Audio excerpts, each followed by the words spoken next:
Bueno, en primer lugar, quisiera, contarles un poco. Descubrí yo a Silvia, o la encontré un poquito por casualidad, un poco por sugerencia ¿me fue el nombre? De la antropóloga, bueno, por sugerencia de alguien ¿De que me la Menara? nombró, de Menara Guisardi, que me la nombró. Yo busqué, googleé, encontré algunos aportes maravillosos de Silvia respecto del tema del cuerpo, tema que nos ha venido ocupando particularmente en todo este último tiempo. ¿Qué es esto de hacer cuerpo? ¿Qué es el cuerpo en la clínica? ¿Cómo pensamos eso? ¿No? ¿Qué lugar le damos en nuestro trabajo? Venimos pensando mucho el tema de eso, ¿no? De la relación y del cuerpo en esa relación, y del cuerpo no solo como el cuerpo orgánico, sino el cuerpo relacional que se arma en un espacio. Y bueno, encontré cosas sumamente interesantes desde su perspectiva, y después me encontré con un trabajo de ella que me pareció maravilloso, un trabajo performático, artísticamente registrado de modo maravilloso, donde ella trabaja sobre en un proceso de investigación-creación, en una obra a la que llama Los cuerpos de Magen. Espero pronunciarlo bien y que sea así, no sé si es Magem, y describe como una máquina alada, guerrillera, esponjosa, mutante. La belleza de esa performance y la riqueza de la reflexión y de la creación al respecto es un poco lo que motivó que me pareciera imprescindible para nosotros escucharla y compartir esta experiencia. Silvia, ¿Citro o Citró, Silvia? Citro, Citro. Citro. Es doctora en antropología sociocultural, bailarina y performer. Desde 1999 es docente investigadora de la Universidad de Buenos Aires, desempeñándose actualmente como profesora del Departamento de Artes, investigadora principal del Consejo Nacional de Investigaciones Científicas y Técnicas CONICET, y desde el 2004 coordinadora del equipo de antropología del cuerpo y la performance. Publicó más de 100 artículos académicos, es autora de 3 libros y compiladora de otros 4 sobre estos temas. Desde 2014 desarrolla con el EACIP trabajos de performance, investigación colaborativa, que intenta descolonizar las prácticas académicas de investigación, docencia y divulgación desde un abordaje transdisciplinar y abierto a la interculturalidad. Su labor mereció reconocimiento del Centro Regional para la Salvaguardia del Patrimonio Cultural Inmaterial de América Latina, UNESCO. Premio Latinoamericano de Musicología, Samuel Claro Valdés, Otto Meyer Serra Award for Music Research, Comisión Fulbright, Estados Unidos, DAAD, Alemania, y Erasmus Mundus, Unión Europea, entre otros. Leyendo este currículum, digo, solo la falta de transdisciplinariedad y la limitación de nuestros mundos disciplinares hace que no la hayamos conocido antes, ¿no? Que no se hayan cruzado más estos caminos de búsqueda nuestros y con los de ella. Creo. Salvador Batalla es psicólogo y es fotógrafo. ha desarrollado una metodología de taller de creación fotográfica basada en el entrelazamiento de subjetividad y mirada y de las perspectivas psicoanalíticas y artísticas. Ha recibido premios y menciones en concursos nacionales e internacionales y publicó el libro fotográfico Condensaciones Tangueras. Su obra también abarca fotografías para producciones discográficas de rock, folclore y murga y para medios gráficos. Como colaborador de equipo de antropología del cuerpo y la performance de la UBA, es coautor con Citro del libro Los Cuerpos Mayhem y autor de las portadas de los diferentes libros del equipo, participando también en el diseño de instalaciones para diversas performances, así como en la realización de fotos y video performance colaborativas. Muchísimas gracias por estar acá.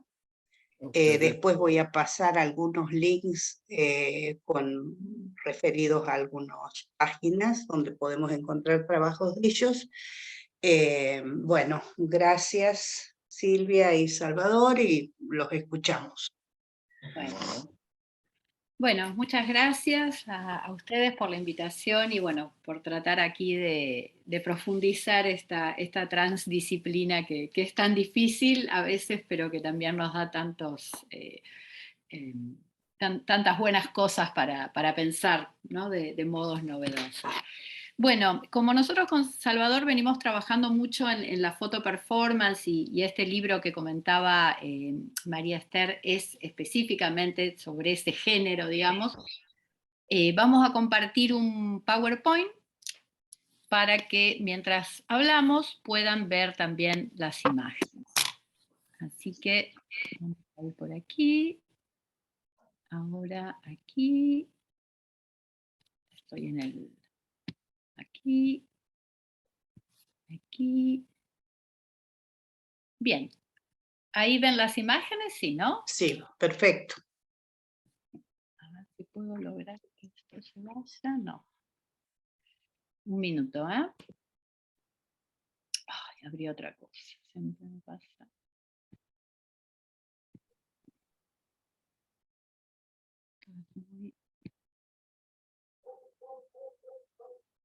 Un segundito que quiero ir a la vista. Acá está. Estoy pudiendo sacar esto ahora.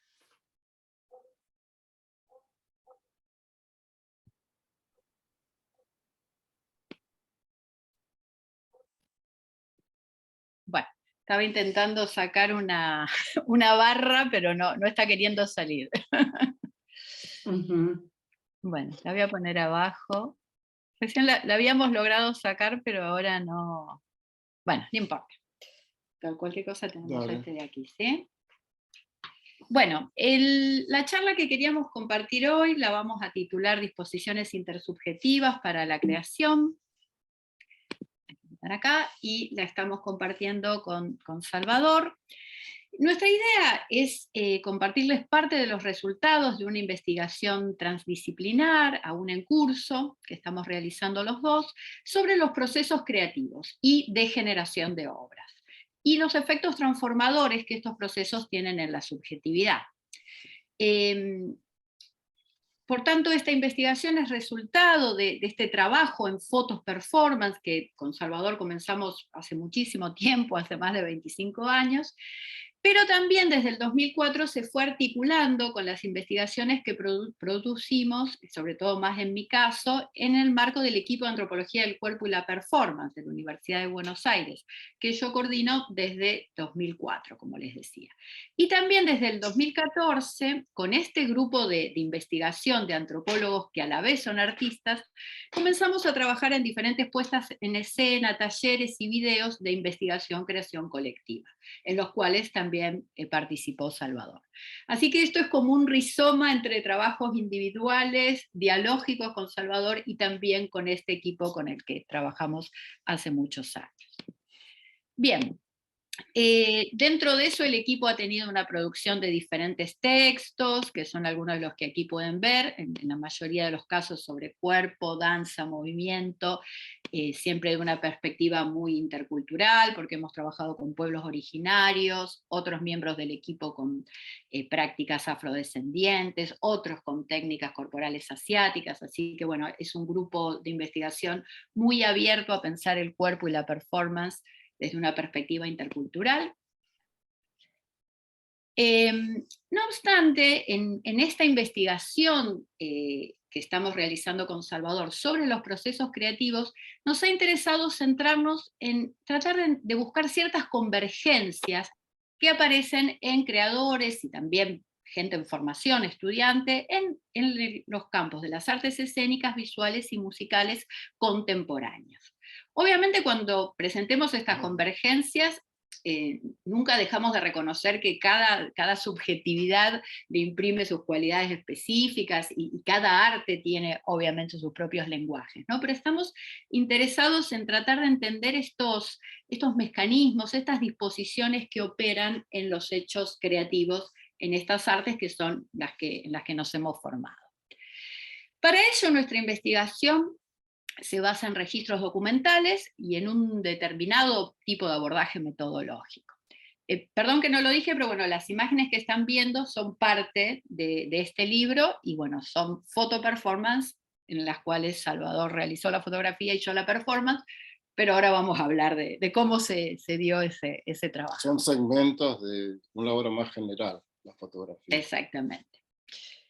Bien, como les decía, bueno, nuestra investigación, la documentación, por un lado, retoma nuestras propias experiencias creativas en estas artes, fotografía, danza, teatro, performance y música, porque bueno, en mi caso yo vengo también de formación musical, para lo cual aplicamos una especie de autoetnografía, ¿no?, de nuestra participación observante desde adentro de los procesos creativos. Pero obviamente no nos quedamos solo con nuestra experiencia particular, sino que trabajamos también con los sentidos expresados por otros artistas y estudiantes de estos mismos campos. Entonces aquí aparece la búsqueda de bibliografía especializada, algunas entrevistas que comenzamos a realizar a creadores, y también diálogos más informales, que sobre todo surgieron en el marco de nuestras prácticas docentes en talleres. En el caso de Salvador, en este taller que él dicta desde hace ya varios años, que se titula Subjetividad y Mirada, que lo ha dado tanto en escuelas como en grupos particulares, en Buenos Aires, en el Gran Buenos Aires. Hasta en merenderos. Hasta en merenderos en La Matanza, lo cual es interesante porque bueno, nos permitió también ver otros grupos sociales, sí, claro, y las otras necesidades. Totalmente, ¿no? Grupos más populares, grupos de clase media. Y también estos talleres de performance e investigación, que en mi caso comencé a realizar con el equipo, tanto en Buenos Aires como en otras ciudades latinoamericanas en las que venimos trabajando. Y también Salvador incorpora en esta investigación datos de su propia experiencia clínica como psicoanalista, ¿no? Algunas intervenciones creativas que tiene que ya después les contará. Bien, entonces lo importante aquí, como les decía, es que nos estamos circunscribiendo a artistas, digamos, urbanos, no estamos acá trabajando una perspectiva intercultural, o sea, artistas blancos o mestizos, como les decíamos, de clases medias y también de barrios populares. Bien. Perdón. Se me fue la... Sí, voy compartiendo. Bien, en lo que refiere al abordaje más, digamos, teórico, a los autores en los cuales nos inspiramos para hacer este abordaje, nosotros trabajamos desde lo que en otros trabajos mencionamos como un abordaje dialéctico. ¿Por qué? Porque por un lado nos interesa confrontar un primer movimiento más de acercamiento y más descriptivo de las experiencias que las personas tenemos en los procesos creativos, para lo cual retomamos la fenomenología, especialmente la fenomenología de la percepción y la corporalidad de Merleau-Ponty, así como algunas reelaboraciones antropológicas en lo que nosotros llamamos una fenomenología más cultural. Pero también hacemos un segundo movimiento de distanciamiento de esa experiencia en primera persona o de esa experiencia intersubjetiva. Así, bueno, trabajamos los aportes de Foucault y Bourdieu para desentrañar las relaciones de poder que atraviesan el campo artístico, pero también recurrimos al psicoanálisis y a la psicología de Piaget y la reelaboración de la semiótica de Peirce para pensar las artes, digamos, que van más allá de lo verbal, ¿no? Por eso decíamos el teatro, la performance, la música, y la visualidad y la danza. Porque, como les decíamos, además de ver las particularidades de cada experiencia, nos interesa llegar a desentrañar estos procedimientos subjetivos e intersubjetivos que convergen en las diferentes artes. Y lo que estamos trabajando actualmente, digamos, en un intento de síntesis de estos dos abordajes, más del acercamiento y más del distanciamiento, es pensar qué efectos transformadores tienen las prácticas artísticas en las subjetividades de quienes las realizamos. Bueno, le paso ahora la palabra a Salva. Ay, mira, justo se No importa, pero superpone, míralo voy de por allá. acá y yo te... Un segundito que tenemos algunos temas con la No parte... pudiste quitar la barra. No, pero míralo de acá tranquilo. Dale. Yo te lo... Bueno, ¿vos movés? Yo muevo. Vos acá. Dale. Bueno, no sé si los saludé antes a todos los que se incorporaron luego. Buenos días. Bueno, voy a seguir leyendo. Bueno, desde estos abordajes que ya propuso Silvia, se realizó una cartografía sobre los principales territorios de partida o impulsores de los procesos creativos en relación a las motivaciones, las técnicas artísticas que operan como estructuras generativas y los disparadores materiales simbólicos. Para eso se manejaron 3 hipótesis sobre las disposiciones o actitudes intersubjetivas que propiciaron los procesos creativos y de generación de obras, donde habría una disposición inicial para abrirse a una percepción, atención flotante, y un unirse al devenir del acontecer sensible. Por otra parte, una disposición a dejarse guiar por las afectaciones sensibles emergentes y las asociaciones libres que suscitan, y también a animarse a experimentar jugar con ellas. También la disposición a generar un proceso reflexivo sobre la propia experimentación creativa que permita organizarlos y darles una forma final que resulte significativa para la persona creadora. No obstante, por el tiempo disponible, solo vamos a exponer aquí la formulación más general de estas hipótesis y las ejemplificaremos a través de algunos fragmentos de un libro de investigación-creación que realizamos conjuntamente. Y eso es Magam. Los cuerpos de Magam. Bueno, Magam es un acrónimo que significa maquinaria alada guerrillera esponjosa mutante. El primer volumen de los 4 que se va a componer el libro, esta obra, se halla actualmente en prensa en la colección del Doctorado de Estudios Artísticos de la Universidad Distrital de Bogotá, Colombia. ¿Se ve la foto sola? Ah. Bueno. Vemos perfectamente las imágenes. Sí, a veces el texto, viste, que se superpone y no permite disfrutar la imagen. Ustedes, por ahí, ¿probaron con eso que les decía Cecilia de poner escape y después la presentación? A ver No, si... lo importante es que lo vean ustedes. Nosotros lo vemos. Vemos la imagen y vemos el texto. Dale, gracias. Bueno.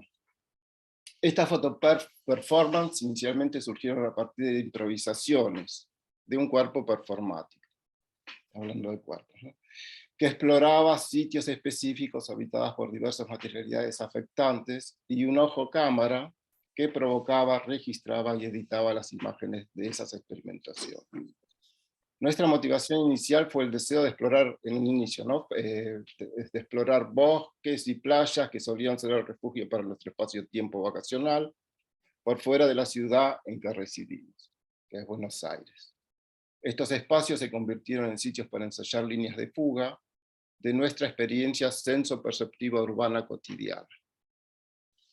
Mediante la improvisación nos abrimos a la exploración de las materialidades afectantes naturales y también domésticas que allí habitaban, y dejábamos que estas materialidades nos guiaran en la generación de obra que fueran nuestros disparadores materiales simbólicos. Es decir, existía el deseo de experimentar creativamente en estos espacios-tiempos, pero no tuvimos una ficción o personaje previo que operara como disparador inicial. O sea, era el contexto el que iba a funcionar como anclaje y disparador, ¿no? Asimismo, si bien reconocemos la influencia de diversos estilos artísticos, en el caso de Silvia, como la expresión corporal, la danza teatro y el butó, y en mi caso el dadaísmo, el surrealismo, bueno, el arte abstracto, entre otros, ¿no? Y no partimos de formas estéticas habituales, de esas técnicas y estilos como impulsores de la improvisación creativa. Claro, eran nuestras influencias, pero no es que íbamos a hacer surrealismo, a hacer butón, ¿no? Claro. Eran como estilos que ya están implícitos en nuestro trabajo, no forzados. Bueno, con los años fuimos generando una dinámica dialógica que nos llevó a intercambiar y expandir aquellos roles iniciales y a vincularlos más directamente con nuestras indagaciones socioantropológicas y psicoanalíticas. Arribamos entonces a una modalidad colaborativa de investigación-creación. Lo colaborativo es un ámbito que insiste Silvia a todo nivel. Bueno, el ojo cámara ya no solo registraba las performances, sino que también sugería posturas, movimientos corporales y disparadores materiales simbólicos a la performer. Y además devino ojo parlante, al proponer sugestivas reflexiones conceptuales. Por otra parte, el cuerpo performático ya no solo posaba y bailaba, sino que también sugería puntos de vista y ediciones al fotógrafo, y además devino en cuerpo parlante y escriba, al darle encarnadura textual a esas experiencias y diálogos compartidos. O sea, abrimos los campos para la interrelación. Así estas escrituras surgieron a partir de la fotoperformance, pues no buscamos ilustrar con movimientos corporales e imágenes los textos previamente escritos, sino que fue a la inversa. Porque no tengo modificado.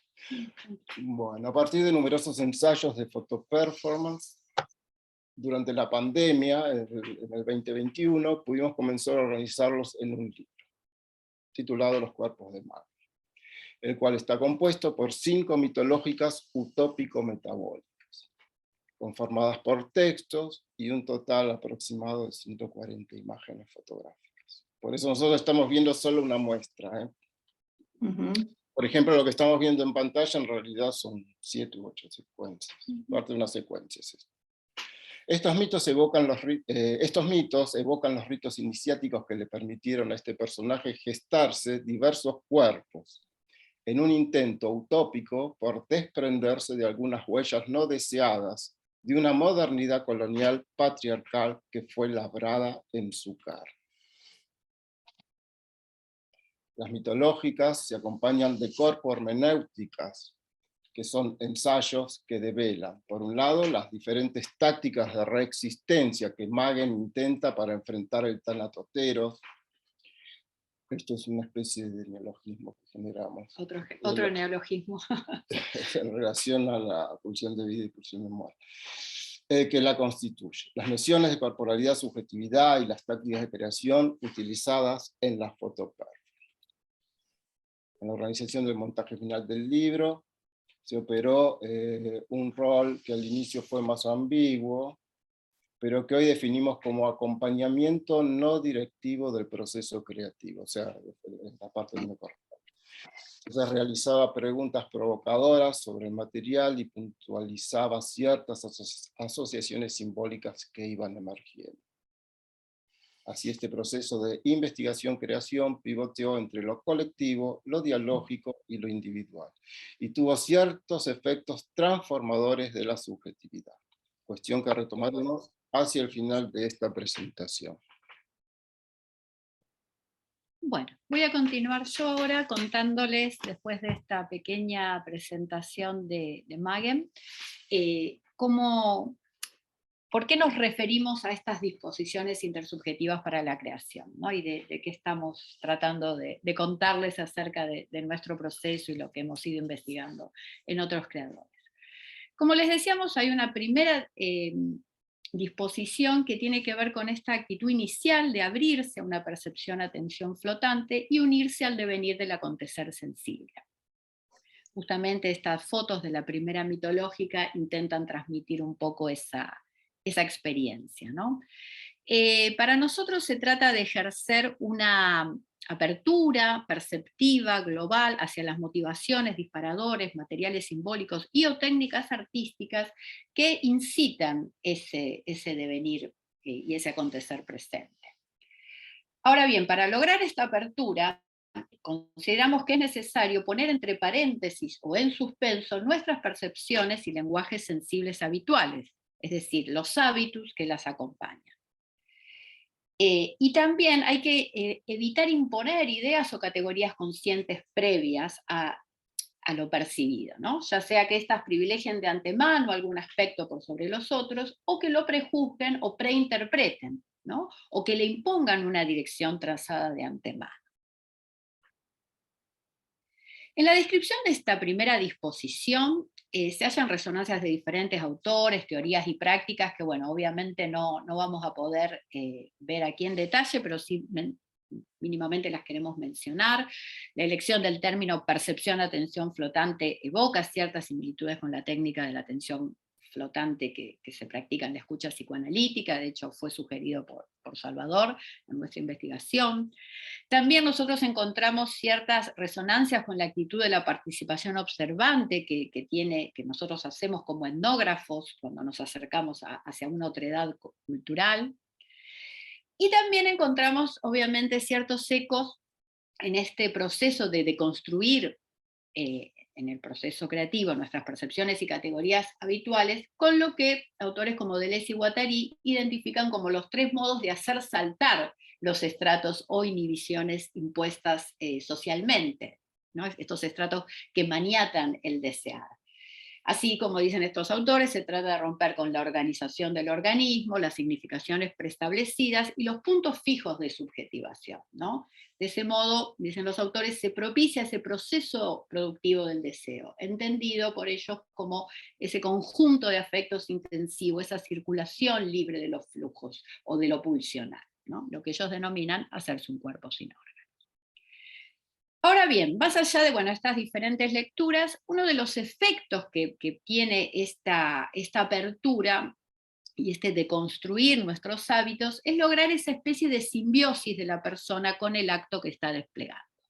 Aquí nuevamente, hay un autor que ha trabajado mucho el proceso creativo, Nachmanovich, habla del desaparecer, ahí retoma otro psicólogo social, Csikszentmihalyi, un apellido muy difícil de decir, no sé si lo digo bien, que habla de las experiencias de flow o flujo, ¿no? Que son propias del juego, del deporte, del arte y del ritual. Otros autores como Turner han relacionado también ese flow y flujo con las meditaciones budistas y sufistas. Podemos hablar del sentimiento oceánico de Freud, ¿no? En fin, hay diferentes autores que refieren cómo en este fluir se da esa simbiosis con el mundo y con lo que está sucediendo. De hecho, también lo podemos relacionar con esas etapas primeras, ¿no? que tenemos como seres humanos, en las que el yo aún no se distingue del mundo exterior, y justamente los lazos se generan a partir de la percepción y los impulsos de las zonas erógenas. Ahora bien, estamos tardando un poquito. Las zonas erógenas que no se unificaron todavía. No unificadas, exactamente. Bien. Lo que nos interesa remarcar es que desde estas diferentes perspectivas, esta puesta en paréntesis del ego y de la imposición de sus categorías en este acto de sumergirse en el flow, se ha vinculado en muchos casos a esta satisfacción de lo pulsional de la que muchos creadores hablan, esa sensación del placer. Ahora bien, en nuestro caso, consideramos que es posible entender esta disposición también desde la fenomenología de Merleau-Ponty, porque lo que se da en esa apertura sensible es, como dice el autor, un conocimiento preobjetivo, prereflexivo, que se encarna en esta corporalidad de un ser en un mundo, ¿no? Un ser que nunca puede desligarse de ese ser con otros. Y es ahí donde se genera esa fusión o comunión que él evoca, Merleau-Ponty, con la metáfora de hacerse carne. No obstante, lo que nosotros decimos es que en el acto creativo, ese conocimiento preobjetivo y esa comunión se despliegan de maneras novedosas en relación a las formas rutinarias de la vida cotidiana. Por un lado, porque enfrenta el desafío de ensayar nuevas percepciones, y en ese otro mundo particular que despliega las motivaciones, los disparadores o una misma técnica artística. Porque justamente los lenguajes artísticos lo que suelen generar en nosotros son intensas inscripciones sensorio-emotivas, que se distinguen de aquellos otros mundos más desapasionados de las rutinas cotidianas. Por eso es una comunión diferente la que se da en la vida cotidiana con la que se da en el hecho artístico al movilizar nuevas sensaciones y afectaciones más intensas. Bien. Finalmente, como veremos, para suscitar este proceso creativo no alcanza solo con este momento inicial de desaparecer, como nos decía Nachmanovitch. Pues como veremos, la conciencia también aparece e interviene en este tipo de experiencias, operando como estados intermedios, ¿no? Acá retomamos a un fenomenólogo que propone esta idea. Bien, vayamos a la segunda disposición, que es dejarse guiar por las afectaciones sensibles emergentes y las asociaciones libres que suscitan, y también a animarse a experimentar y jugar con ellas.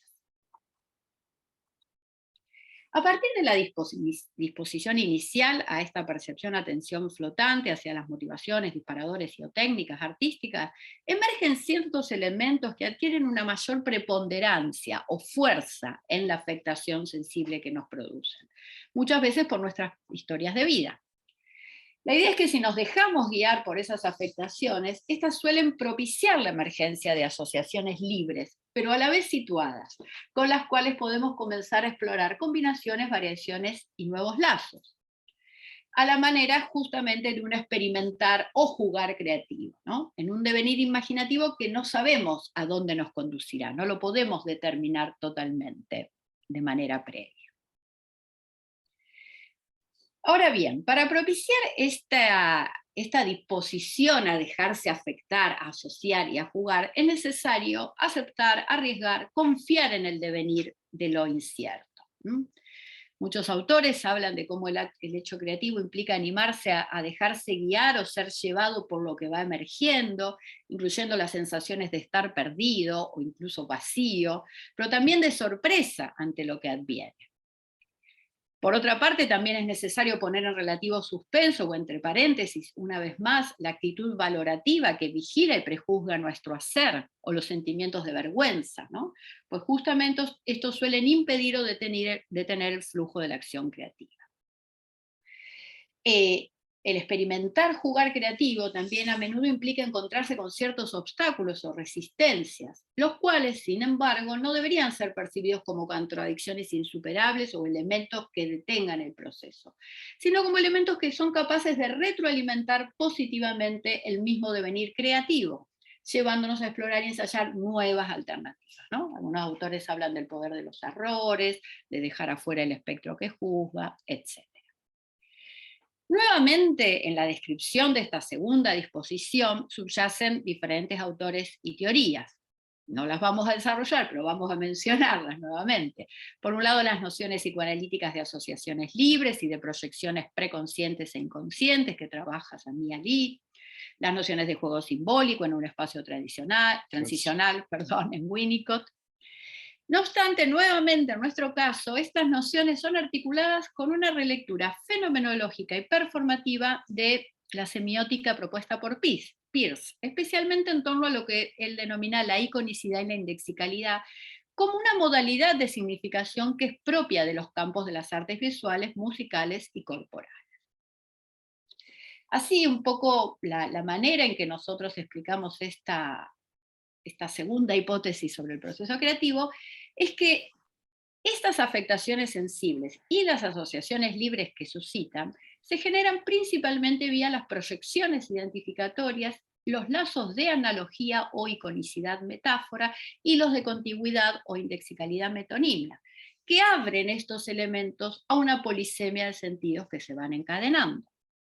Así, estas proyecciones y asociaciones son sentidas y vividas por cada interpretante creador en el espacio transicional que se crea entre su mundo interior y ese mundo exterior con el que se han ido vinculando a lo largo de su historia. Es decir, nosotros acá le damos mucho peso a la historicidad también.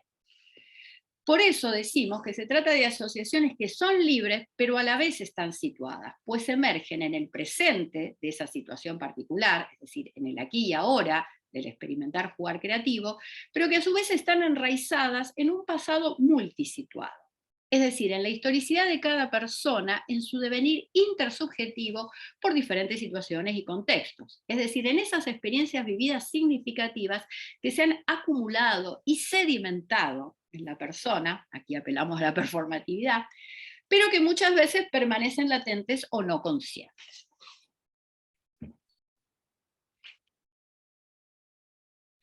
Bueno, justamente es debido a estas cualidades proyectivas y de producir asociaciones libres, pero icónicas e indexicalmente situadas, que en la experimentación creativa de cada persona van emergiendo estilos singulares, ¿no? Las maneras de huellas propias de esa historicidad subjetiva.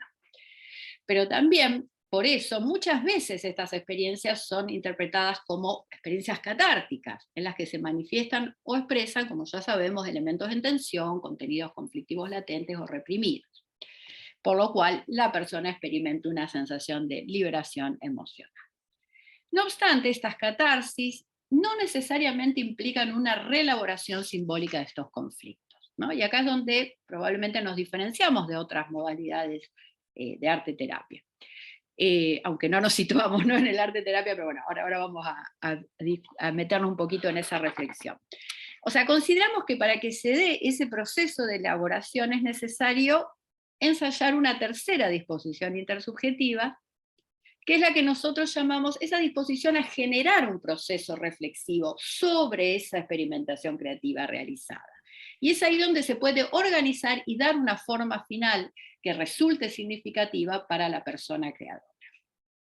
Esto entonces implica dar lugar a un proceso reflexivo, consciente, sobre los materiales que se van gestando, para darles así una progresiva organización, montaje o elaboración compositiva, hasta llegar a una provisoria forma final.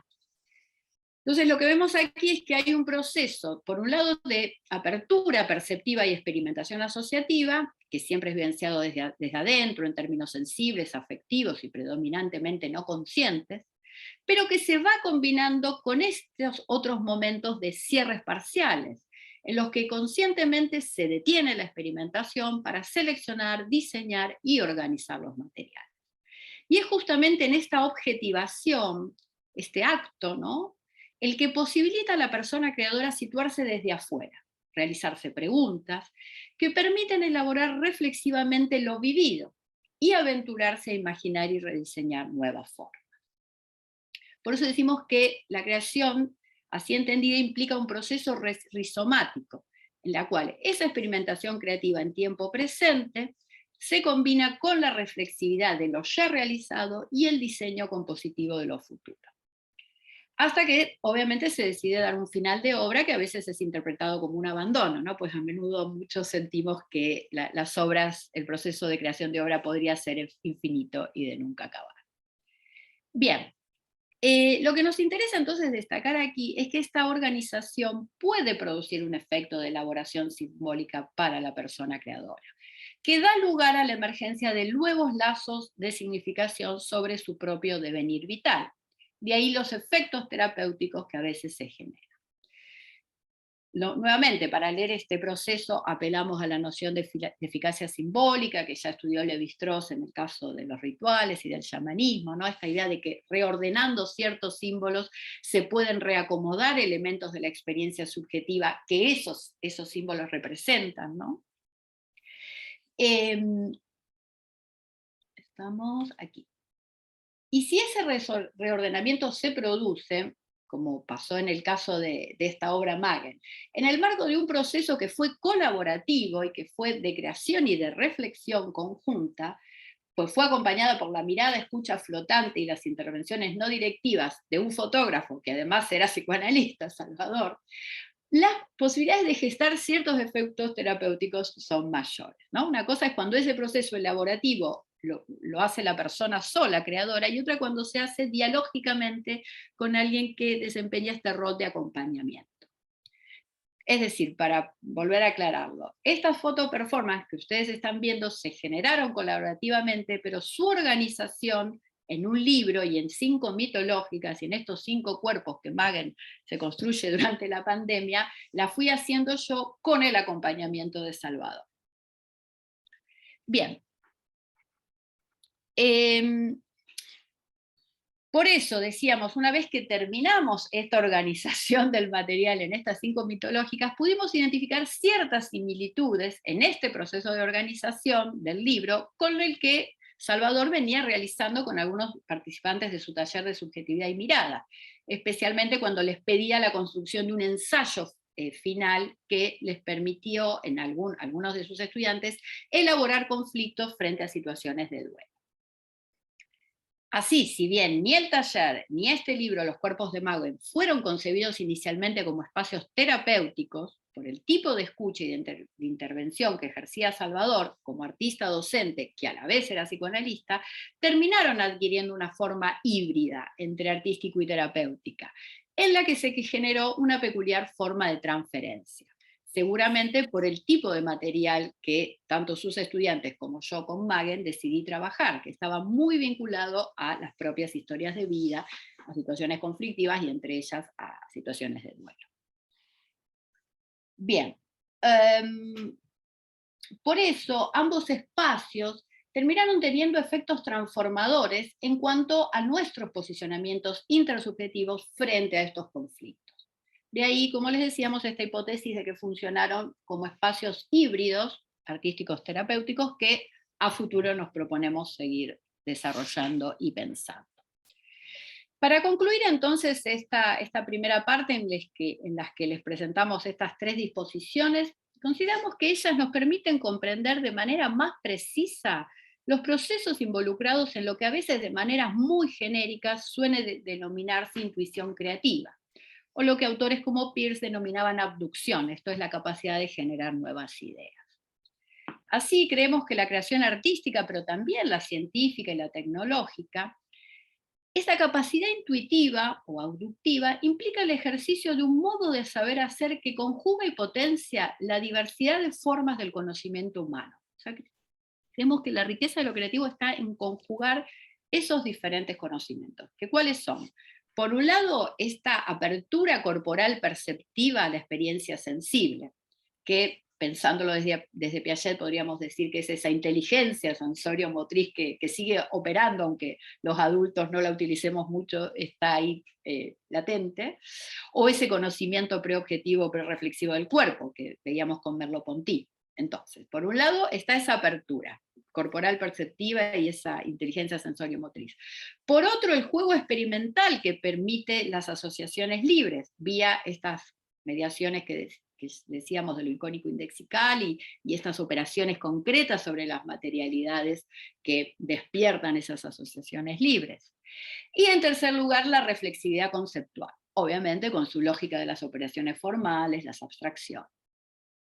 Es decir, nuestra idea es que la abducción creativa, llamándola con Peirce, o lo que comúnmente se llama la intuición creativa, es la síntesis que emerge de estas experiencias sensible corpo-perceptivas, estas asociaciones simbólicas enraizadas y las ideas o pensamientos, por los cuales se entrelaza en el mismo acto el presente percibido, el pasado vivido y el futuro imaginado, en esa mediación entre los mundos internos y externos.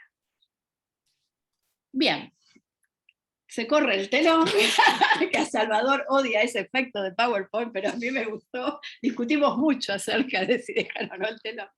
Quedó finalmente. Quedó un telón, me dejó. 1 de 7. 1 de 7. Bueno, para ya concluir y dar tiempo también a que nos quede un rato para poder conversar, lo que queríamos era muy brevemente contarles cómo terminó estructurándose esta obra, Los cuerpos de Magen, y ejemplificar un poquito estas 3 disposiciones intersubjetivas, que justamente en la obra de Magen aparecen como tácticas de creación que metafóricamente denominamos amar, amansar y amasar ese tánatos, esa pulsión de vida y pulsión de muerte que está ahí operando. Así que, brevemente, esta parte la contaba yo. La obra empieza con un mito del origen, que se llama el embrión o nacer vomitando, en el cual Magen sospecha y hace catarsis de aquello que ya no quiere que la habite, ¿no? De ahí la apelación en el mito a rumiar y vomitar toda la carne podrida de las dictaduras, de los genocidios indígenas, los racismos y patriarcados, en una alusión que hace el mito a la presencia de lo siniestro en su biografía familiar y social de este personaje, que tiene 50 años, Magen, entonces vivió parte de ese mundo, 50 y pico ya. Y es después de ese acto, ¿no? de ese vómito iniciático, engendrante, que puede comenzar a crear su propio baile bueno, en una sutil danza de tánatos y eros, pues una de las cosas que dice el personaje en el mito es que siempre volamos con los restos de nuestras sombras. Posteriormente, en su primera gestación transmutativa, a partir de, es una mitológica ya intercultural, en la cual Magen cuenta su iniciación ritual con las chamanas del gozo, ¿no? Una travesía que está inspirada en sus experiencias antropológicas con los pueblos originarios Kom. Entonces, allí el mito cuenta cómo este personaje aprende la táctica de amar al eros, hacerse carne con otros mundos, absorberlos cual esponja y volver a alimentarse en intercambios regidos por el principio ético-político de la reciprocidad, que es un valor de las comunidades indígenas. Justamente aquí se examina esta primera táctica creativa que, retomando la metáfora del libro, la llamamos hacerse carne afectante o amar, y que se vincula especialmente a esta primera disposición que antes comentamos de abrirse a una percepción, atención flotante y unirse al devenir del acontecer sensible. Bueno, no hay mucho tiempo para explicar esta táctica, pero sí hablar que acá los espacios no son utilizados como un mero escenario paisajístico en donde ir a hacer una coreografía, sino que se trataba de dejar que fuesen esas materialidades de este espacio las que provocaran los movimientos, las tomas, ¿no? Dejarse afectar por ese espacio. De hecho, ahí en la foto anterior, ¿no? Aparece una mímesis de la extensión del cuerpo con el formato de los árboles. Nos costó mucho a nosotros poder graficar lo que significaba ese perderse en el mundo, si no fuese por los métodos de Photoshop. Pero bueno, acá esas extensiones de brazos se prolongan y se unen al contexto. Pero de hecho, digamos, lo que se juntó en Photoshop son las dos imágenes, Sí, pero sí, después pero es toma, tu cuerpo toma directa. estaba extendido como esos troncos, ¿no? Exactamente. O sea, se dejaba ahí que fuese esa materialidad la que inspiraba el movimiento, ¿no? Y no al revés, como a veces se trabaja en la danza. ¿Eso lo pensaste ahí o te salió? No, sí lo pensé. Sí. Bien, entonces, también, bueno, esto implicaba una apertura multisensorial, ¿no? En la cual se exploraba lo táctil, los olfatos, pero sobre todo la tactilidad, las texturas, y dejar que fueran esas texturas de estos seres de la naturaleza las que provocaban el movimiento, ¿no? Por eso esta idea de, no se imponía una forma sobre la materia, sino que era la materia la que daba la forma. Acá, bueno, se da otro ejemplo de cómo se dan estas identificaciones proyectivas, esta analogía entre, por ejemplo, aquí el color del pelo, las formas de las ramas, ¿no? Y bueno, obviamente Salvador, desde la edición de la fotografía, reforzaba esta idea de comunión con el mundo. Claro, una mímesis de la textura y el color, sí. Bien. Bueno, después acá un poco se explicaba cómo esto no implicaba estar todo el tiempo perdido y conectado con la naturaleza. Hay momentos de desconexiones, o sea, trabajar con un bosque produce dolor, hay picaduras, digamos, por eso nosotros hablábamos de que esta idea de estar perdido, que a veces aparece, es un poco romántica, ¿no? O sea, hay momentos de conexión y de desconexión con ese fluir de la improvisación. Pero justamente esas interrupciones son retroalimentadas. Acá, por ejemplo, esta era una performance en la que el viento no nos permitió hacer lo que queríamos. Pero rompió de golpe en la acción que veníamos realizando y automáticamente la tomamos. Lo tomamos y salieron estas imágenes que... Claro, sí, paró otra línea, ¿no? De producción artística. Otra cosa. Bien. Otra cosa que si la pensábamos, si la queríamos hacer, no hubiera surgido nunca. No, Por seguro. eso lo importante de la improvisación como un espacio abierto, ¿no? Y siempre permeable. Totalmente. Ujú. Por eso decimos que lo que se da en esta relectura fenomenológica que hacemos es un estado intermedio, un ir y venir de la conciencia, un desaparecer y aparecer en el flujo del acontecimiento. Bien, en conclusión, en este hacerse carne afectante, el cuerpo performático intentó generar desplazamientos e interrupciones en los persistentes disciplinamientos y hábitos de la modernidad colonialidad, que justamente nos imponen esas rostridades, ¿no? Como dicen Deleuze y Guattari, y esas perspectivas de una mirada antropocéntrica. Intentamos movernos de ese antropocentrismo, algo que, bueno, obviamente en mi caso venía muy inspirado por el trabajo con pueblos originarios. Pero igualmente sabemos que esa descolonización y desantropomorfización nunca es totalmente posible, ¿no? No existe un grado cero del cuerpo, un estado de tabula rasa, y menos aún un pasado natural o precultural al que pudiéramos retornar.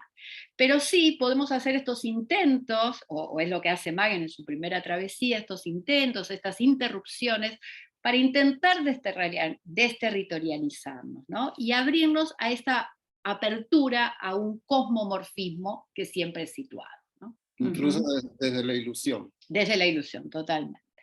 Bueno, y ahora les va a contar Salva la segunda mitológica, porque tiene mucho más que ver con el tipo de cosas que él trabaja. Así como esta primera mitológica era más chamánica y conectada con lo indígena, estas fueron casi todas sugerencias de Salva. Sí, en esta imagen, sí. Sí, acá en esta imagen, de alguna manera, se trabajó la idea del pecado, la tentación, el cristianismo, pero con una inversión. Ya Eva iba a tentar a la serpiente. Bueno, leo desde acá. En la segunda gestación, las mitológicas mujeriles reveladas, por eso la revelación, narran las iniciaciones de Magen con figuras que remiten a la mitología occidental, pero intervenida y reinventada en clave feminista. Eva, ya una mujer empoderada. Acá está Eva, esta era la parte Otra versión, que los dioses no la quieren, la persiguen a Eva y huye. Sísifa también, justo ahí se dio un arco iris en ese momento. Ella tratando con una herramienta de destapación, un imposible, destapar el mar para que... Y con el secador fue más cómico todavía. Y acá es la luchadora. La luchadora, sí, sí. Las amazonas, las amazonas con todo el poder. Pero que están surcidas, porque de tanta lucha tienen sus heridas también. Sí, una herida que, bueno, ese es el cuerpo de Silvia. Fue una hernia de disco. Fruto de la tesis de doctorado. Fruto del estrés. De la escritura sentada. Bien, y acá se explica un poco. Modos de reexistencia. En estas mitológicas, Magen aprende a amansar al Tánatos. Esto es, a rebelarse a las imposiciones contra su desear, a ejercer el humor, a guerrear y diseñar tácticas para proyectar su futuro. Acá vemos también esto que es impresionante, el agua como queda en la sopapa detenida. Se aprecia aquí una segunda táctica de creación que denominamos vincularse lúdicamente con lo inesperado o amansar. Es como domar la escena, domar la imagen, domar lo que a uno le va pasando con lo que se encuentra. Por eso hay que amansar algo que, en el sentido del dominio o del control sobre la cosa, ¿no? Y que se vincula especialmente con la segunda disposición, a dejarse guiar por las afectaciones sensibles emergentes y las asociaciones libres que suscitan, y también animarse a experimentar jugar con ellas. Así, entre el cuerpo performático, el sitio específico y el ojo cámara, se introduce un cuarto elemento que resulta inesperado. En tanto es desplazado, descontextualizado de su espacio y uso habitual, y se recontextualiza en el sitio.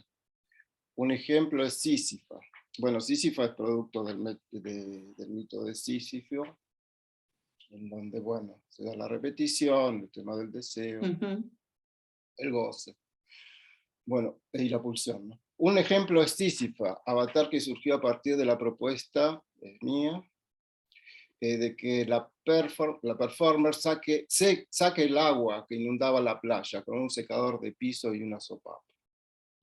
De la improvisación surgida ante esta tarea imposible y absurda emergió luego el vínculo con el mito, releído en clave feminista, y con la noción de voluntad de potencia performativa que retoma a Nietzsche, Foucault y Butler. Bueno, la tercera gestación, queer, ojo vulva y ojo huevo. El tema del ojo huevo, porque bueno, acá no se nota mucho en la imagen, la que está en la inferior derecha, que bueno, que tiene dos huevos, hay dos escarabajos y dos huevos de gallina que figuran a los ojos, y un mingitorio. Bueno, la mitología, Magen ensaya tácticas para amasar el Tanatoteros, experimentando así la potencia de la creatividad estético-reflexiva a partir de la intervención y mutación de su propio cuerpo. Aquí la principal táctica creadora la denominamos hacerse un cuerpo con órganos móviles o amasar. Amasar en el sentido de darle una forma, ¿no? Como es el amasamiento del pan, qué sé yo. O sea, hay una transformación y una actitud sobre la materia, sobre la cosa, el sujeto. Pues los objetos desplazados de sus espacios habituales son reacomodados, ya no solo en un acto o escenario performático, sino fusionados en el mismo cuerpo de la performance. Bueno, acá tenemos los dos personajes. Ojo huevo y ojo vulva. Sí.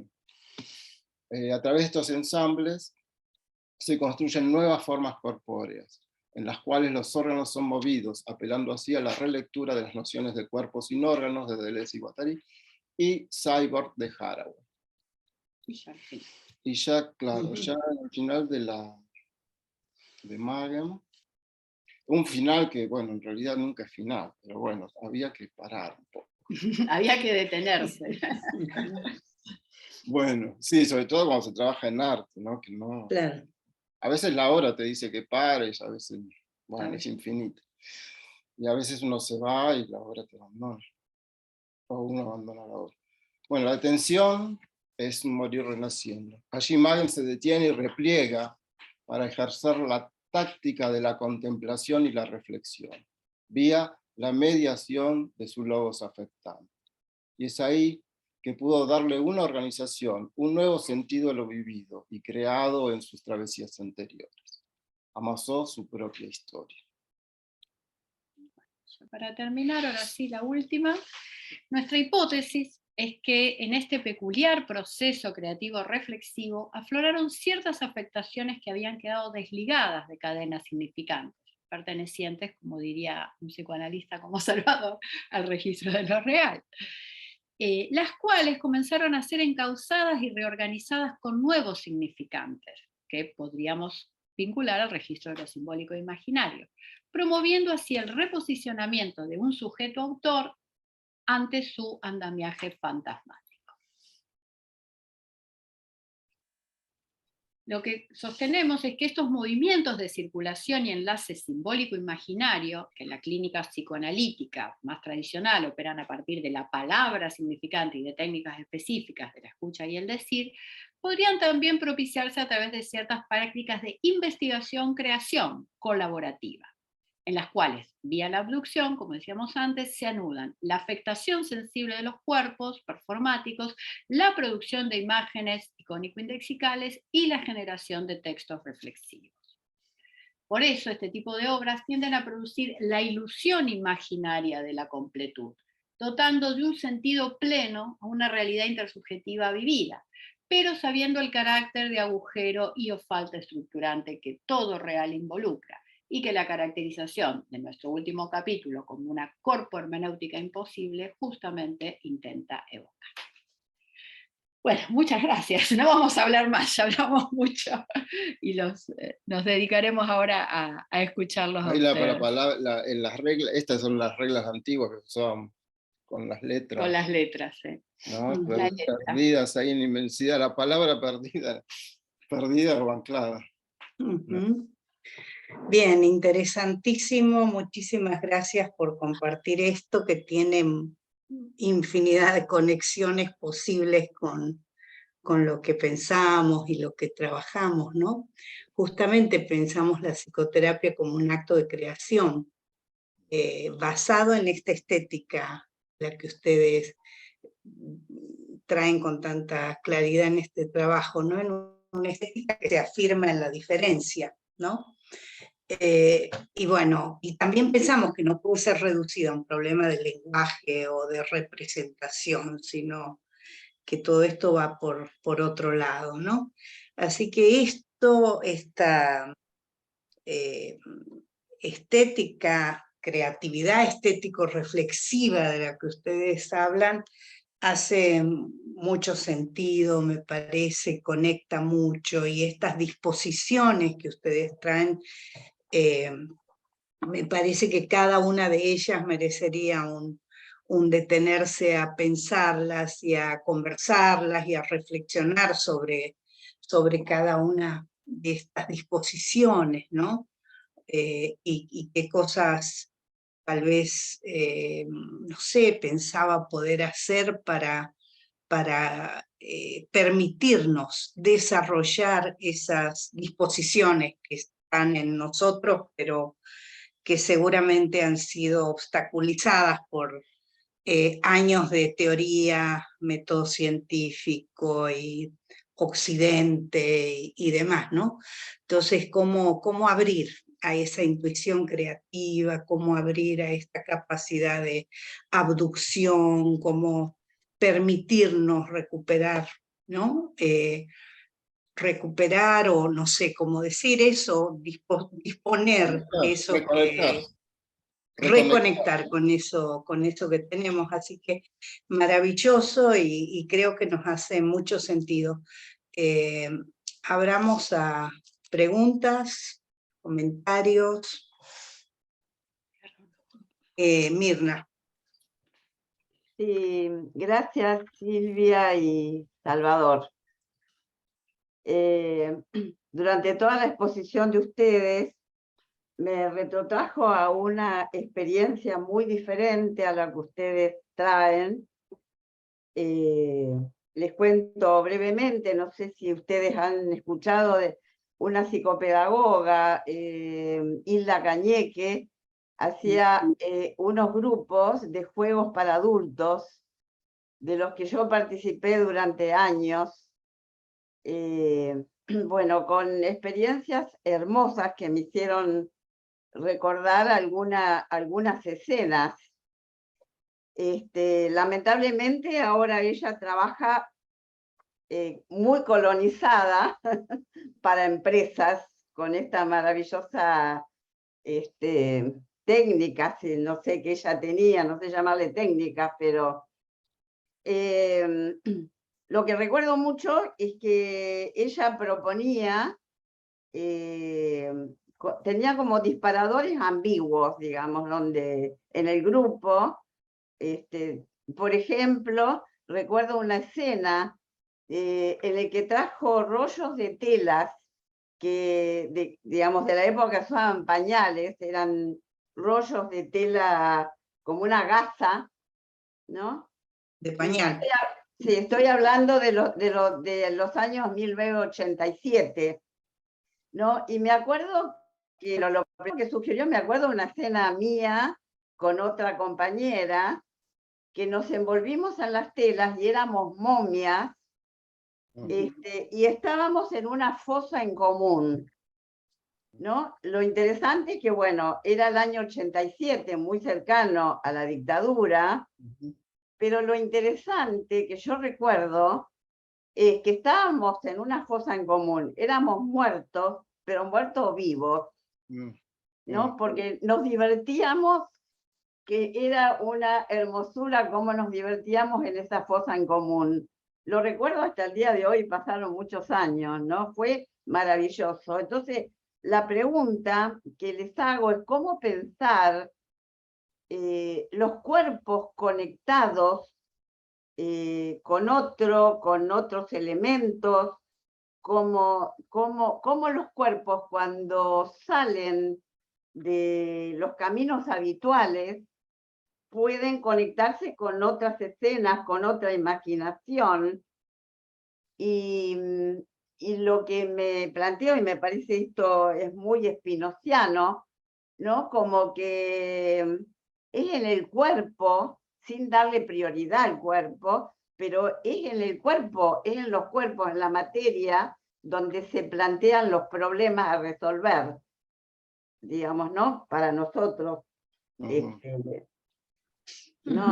Que trabajamos con gente que traen problemas, me parece interesante cómo pensar esto, digamos, cómo pensar que, digamos, la conexión de la materia es lo que nos plantea la posibilidad de algo novedoso. Yo puedo iniciarlo. No, es muy interesante lo que planteas. Mirna, ay, se borró el... Sí, Mirna. Mirna. Sí, la materialidad de las telas y sobre todo esa escena siniestra que pasa a ser tramitada de otra manera, o sea, lo siniestro como esto que lo familiar trastorna o se torna horroroso. El hecho de trabajar con estas materialidades y grupalmente hace que se produzca como cierta escansión en ese impacto directo de lo siniestro. Esta forma de tramitar a través de los objetos y de los cuerpos es una forma de alguna manera distanciarse de aquello traumático y a la vez poder hacer algo con ello. O sea, el mismo cuerpo opera como un medio simbólico que después, o sea, vos tenés un efecto de una escena tan siniestra, tenés un buen recuerdo en definitiva. Incluso podríamos decir, no te diría sanador porque es riesgoso poder decir una cosa así, pero sí corrernos de ese lugar de perplejidad que nos podría dejar el espacio de lo siniestro. Por eso es muy importante estas mediaciones de lo material, porque la palabra, si bien tiene un peso, la materia y la experiencia del cuerpo sobre la materia potencia el efecto de lo simbólico como reparador. Sí, aparece una multiplicidad de escenas posibles, me parece, ¿no? Son Y disparadores. aparece toda la multiplicidad de la sensibilidad, digamos, y aparecen cosas muy vitales en estas escenas, ¿no? Separándose de las habituales. Exacto, exacto. O sea, toda esa pulsión de muerte se puede tramitar hacia otro lugar. O al menos convivir de otra manera con ella. Sí, me parece como que es doble el juego, ¿no? De esta apertura, esta multiplicidad, lo que nosotros un poco lo sintetizamos con el concepto de estas asociaciones libres, pero situadas, ¿no? Porque es lo que vos contás, libremente asociaste, pero estaba situado a ese contexto histórico, ¿no? Nos parece interesante ese concepto de libre y situado para poder dar esa encarnadura histórica.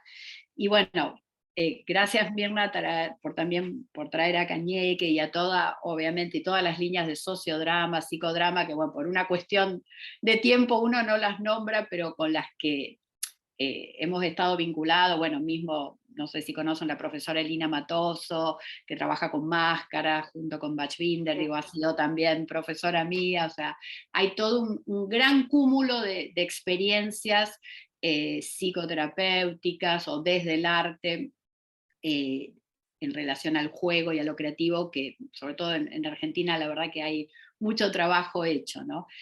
Probablemente lo que nosotros estamos trayendo, no sé si novedoso, pero tal vez diferente, es cómo cuando todas esas situaciones que emergen en el juego creativo, en el presente, en el grupo, pasan a esa tercera predisposición que es organizarlas reflexivamente, ¿no? Me parece como que ahí habría un tercer momento, un tercer paso en eso de organizarlo como obra, que insisto, nosotros lo hacíamos por un hábitus artístico, o sea, esto de que, bueno, queremos transformar esto en obra, pero fue ahí donde nos dimos cuenta que en ese proceso de elaboración que impone la forma, el final de obra, se producía un reordenamiento de cosas, ¿no?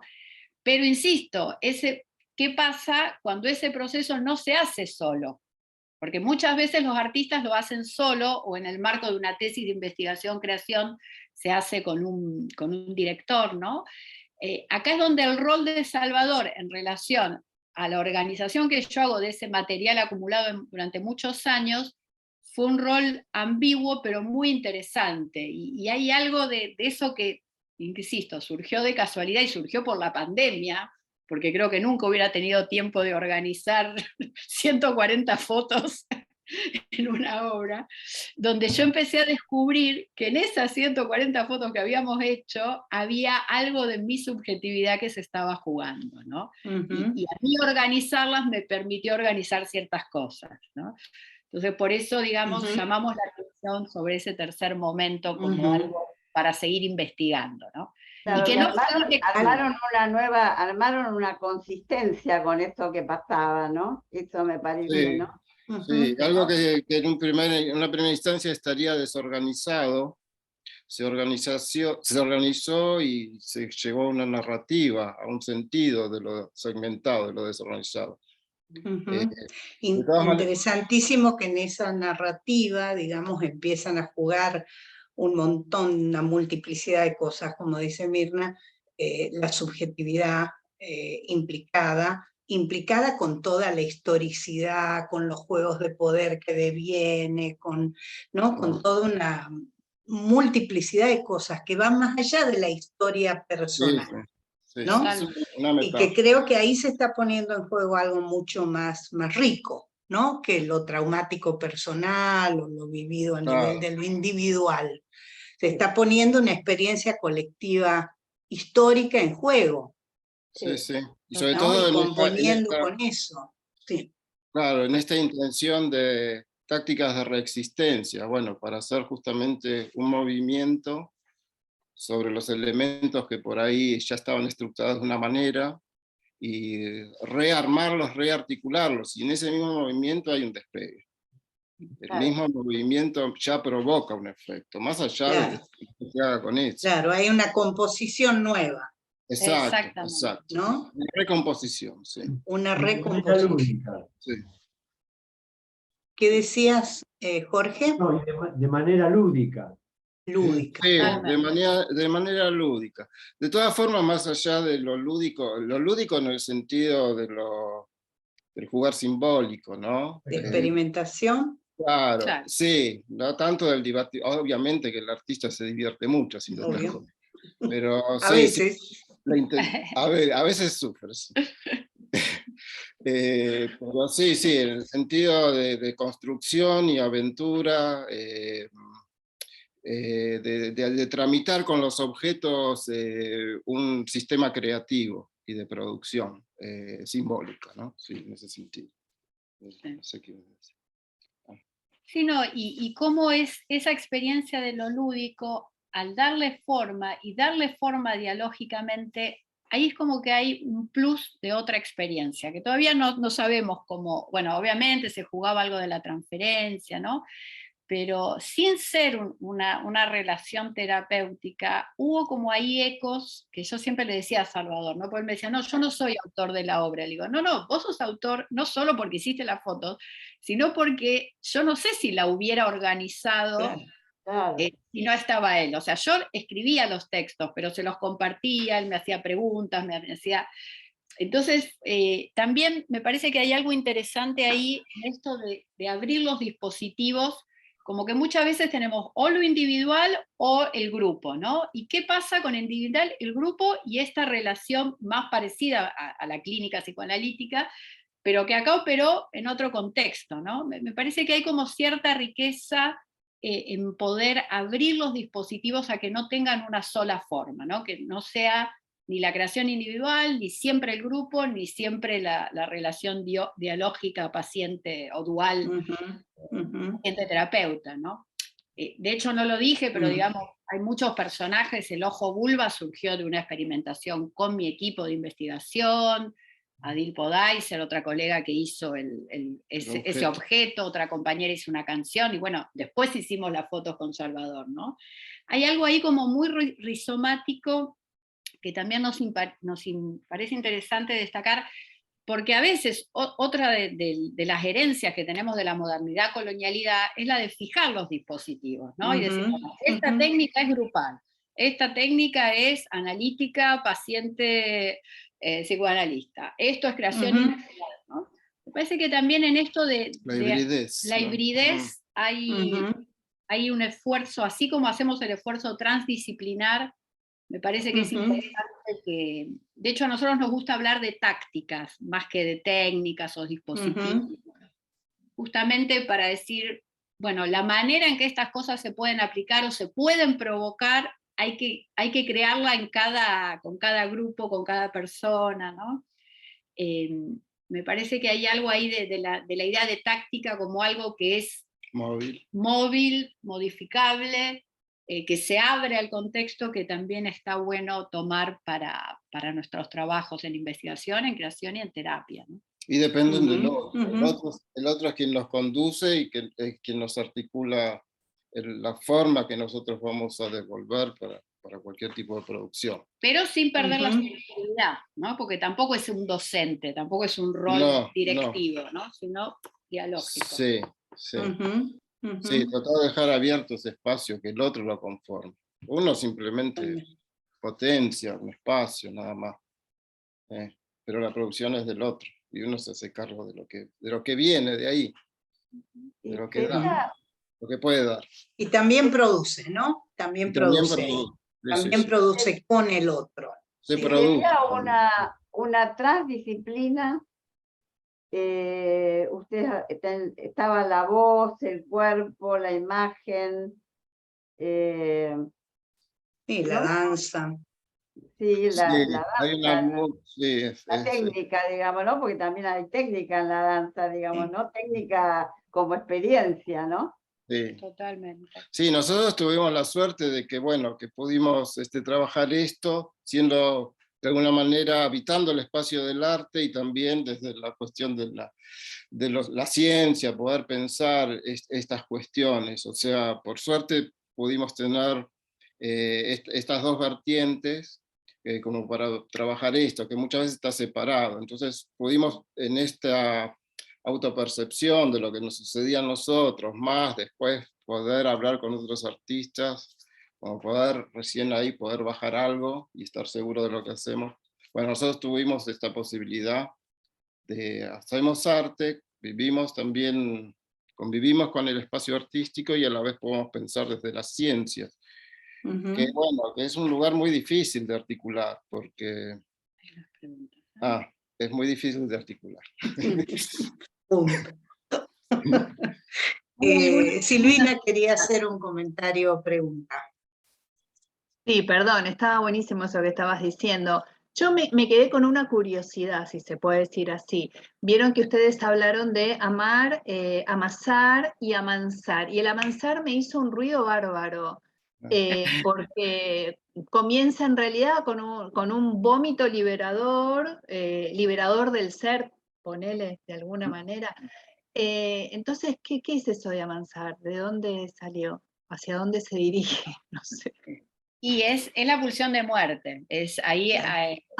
Okay. Justamente es que no todo es amar, no todo es catarsis, no todo es amar y crearse y todo lindo, y ahí es donde aparecen las situaciones de duelo, ¿no? Que un poco yo esta obra la hago después de un gran duelo familiar, La cosa de la finitud, decís. Exactamente, es justamente amansar el tánatos, digamos, la violencia, el dolor, la muerte, están ahí, la autodestrucción. Con eso eso no lo podés amar, eso lo tenés que amansar, lo tenés que aquietar, ¿no?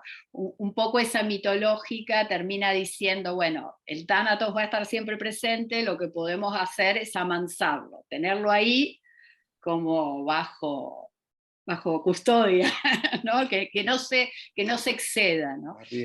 La rienda. De hecho, discutimos mucho ese término y nos gustó esa connotación que tiene de amansar lo salvaje, ¿no? Aquello Claro. que es enfocado, que tiene una fuerza, pero que hay que contener, ¿no? No. La fiera, además, porque vos haces mucha, hay mucho de garra, digamos, ¿no? Sí, De fiera, por lo menos. Totalmente, sí, por eso están esas imágenes con el cuchillo, que me pasaba eso, yo tenía como todos estos personajes más chamánicos, más ahí en simbiosis, y después me salía como una guerrera, ¿no? Por eso es una maquinaria esponjosa, que se hace mímesis, pero que también es guerrera, porque la vida te obliga también a eso, ¿no? También eso. Claro. Y por eso esta idea de la movilidad de tácticas también, como que, digamos, lo que podría resultar patológico es quedar fijado en un posicionamiento. Ahí ya me meto con la cosa de lesiano-guattariana del nomadismo, o sea, no quedar fijado a un personaje, a la guerrera, a la chamana, o al cuerpo sin órganos, que es este último personaje que es intersex, que ya es todo, construye su cuerpo, reconstruye, ¿no? Justamente es como... Amasa. Claro, ahí viene la masa. Está claramente, maravilloso. Estamos en horario, pero sí, Maravilloso. con eso que dice Marta comparto, maravilloso, Pero resonando maravilloso. con un montón de cosas para seguir Realmente. pensando. Qué cosa extraordinaria esto que explican respecto de amansar esta cuestión de la muerte, ¿no? De que está siempre presente. Cómo me hicieron acordar a una paciente mía que ya me hablaba anoche, alguien que está como perdiéndole miedo al deseo de morirse, de matarse, digamos, ¿no? Y ella me graficaba con las manos sus representaciones y le pedí que me mandara sus dibujos, donde había como ella me decía, su otro yo, tomando, así como en garra, ¿no? A un yo muy frágil. Por eso esto que ustedes estoy como con un deseo impresionante de conocer la obra de ustedes, porque se me vino todo el diálogo de mi paciente anoche conmigo, ¿no? Todo el tiempo en esto de, qué bueno esto de amansar, amasar, esta cuestión de mestizaje de fuerzas. Les agradezco porque la verdad que mientras ustedes hablaban, yo pensaba en los diálogos con mi paciente de anoche, ¿no? Interesantes reflexiones. Bueno, son las 32. Tenemos que ir cortando. Salvador, sí, te escucho. No, en base a lo que decía tu nombre, Marta. Marta. Bueno, Sí. me alegra que te haya generado todo esto. Sí, maravilla. Pero lo interesante es esto, ¿no? Que el tema de las materialidades y el tema del trabajo con el cuerpo lo que posibilita es hacer algo con aquello que se repite. Exactamente. Eso que se repite es pulsión de muerte. Exactamente. Por lo tanto, en la medida que haya movimiento,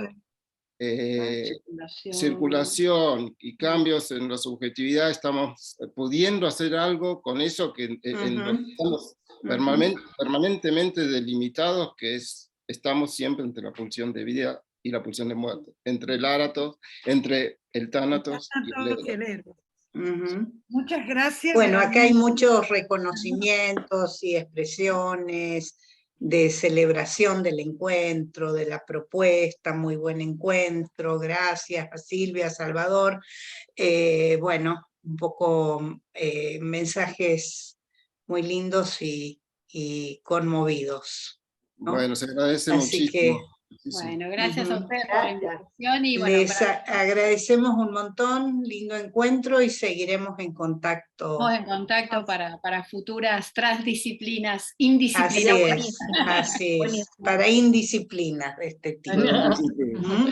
Vamos a hacer la revolución. Vamos a hacer la Así es, así es. Increíble que tengamos que descolonizar nuestras cabezas para poder dar lugar a pensar que es transdisciplinar el mundo y las acciones que hacemos sobre él, ¿no? Totalmente. Tenemos que hacer un esfuerzo para conectarnos con eso, pero Hay que salirse de los hábitos, básicamente. hay que salirse de los hábitos. De los Nada clichés, fácil. chicos, Se dice de los fácil, pero no es clichés. fácil. No, ¿Mm? para nada. para nada. Muchas Bueno, gracias. gracias por Gracias, todo. estamos en Gracias por la contacto. atención. Gracias. No, por Hola. favor, a ustedes. Gracias.